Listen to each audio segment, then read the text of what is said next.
अब्दुल कलाम का पूरा नाम डॉक्टर अबुल पाकिर ज़ैनुलाब्दीन अब्दुल कलाम था। अब्दुल कलाम का जन्म 15 अक्टूबर 1931 को तमिलनाडु के रामेश्वर में हुआ था।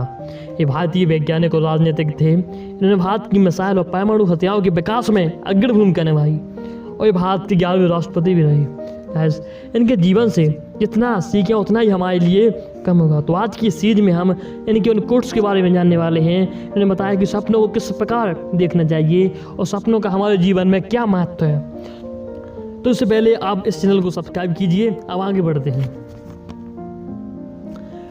सपने सच होने से पहले आपको सपने देखने होंगे, अर्थात हमें अपने जीवन को अपने मन माफिक कहने के लिए जिस प्रकार का हम जीवन चाहते हैं उस प्रकार के हमें उससे पहले सपने देखने होंगे और यह हमको एवरीडे कहना होगा या हमें एवरीडे सोचना होगा। जिस प्रकार का अपना जीवन चाहते हैं हमें उस प्रकार के सपने एवरीडे देखने होंगे। सपने वह नहीं है जो आप सोते समय देखते हैं, सपने तो वह हैं जो आपको सोने नहीं देते हैं। इसका ये हुआ है गाइस, हमें अपने जीवन में जो भी चीज़ प्राप्त करना चाहते हैं उसका सपना हमें सोते समय नहीं दिखना चाहिए, बल्कि उस चीज़ की चाहत हमें इस प्रकार होना चाहिए कि उनकी वजह से हमको नींद ही नहीं आए, उनकी वजह से हम सो ही नहीं पाए। सपने देखना किसी लक्ष्य को प्राप्त करने की दिशा में पहला कदम है। तो हमें अपने जीवन में हम जो भी लक्ष्य प्राप्त करना चाहते हैं उसके सपने हमें जरूर देखना चाहिए। उन लक्ष्यों का सपना देखने से हमें रास्तों का पता चलता है। हमें पता चलता है कि उन लक्ष्यों को प्राप्त करने के लिए हमें क्या क्या करने की आवश्यकता है।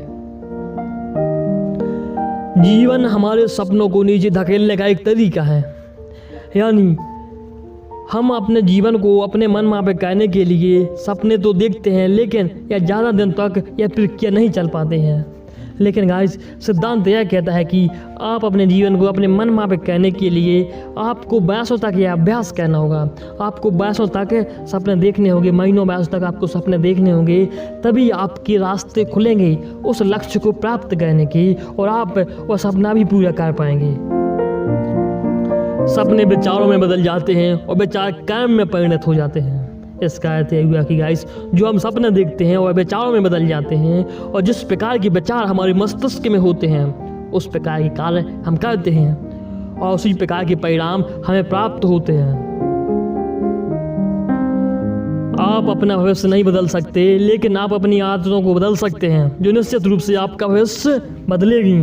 इसका अर्थ यह हुआ कि हमें भविष्य को बदलने के लिए भविष्य के बारे में नहीं सोचना चाहिए, बल्कि अपनी आदतों को उस प्रकार कहना चाहिए जिस प्रकार का जीवन हम अपने भविष्य में चाहते हैं।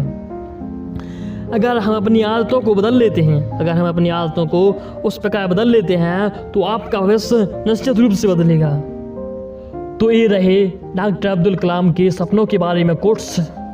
Thanks for watching and subscribe and share करना ना भूलें। Have a nice day.